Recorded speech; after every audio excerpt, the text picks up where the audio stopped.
Okay, now it's an unknown event. What is this? Wow.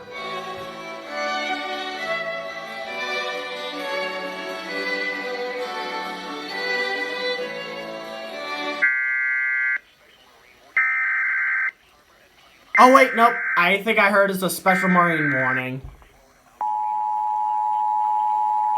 Special marine warning. The National Weather Service in Ruskin has issued a special marine warning for Charlotte Harbor and Pine Island Sound. Coastal waters from Bonita Beach to Englewood, Florida, out 20 nautical miles. Coastal waters from Englewood to Tarpon Springs, Florida, out 20 nautical miles until 11:15 a.m. At 10:44 a.m., a severe thunderstorm capable of producing waterspouts was located over Manasota Key, moving northwest at 35 knots. Hazard, waterspouts and wind gusts to nearly 50 knots. Source, radar. Impact, waterspouts can quickly form and capsize boats, damage vessels, and create suddenly higher waves.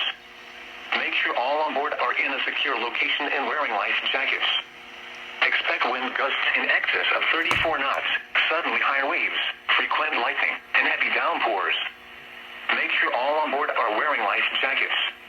Locations impacted include M6 Reef, M9 Reef, M15 Reef, Venice Inlet, M4 Reef, Manasota Key, Fiesta Key, M7 Reef, Venice, M8 Reef, M17 Reef, Len Silvertooth Reef, Big Sarasota Pass, M5 Reef, M16 Reef, Don Pedro Island, M3 Reef, Bob Johnson Reef, and Englewood. A tornado watch remains in effect until 5 p.m. Oh my god! Central Florida. WAHC issued what?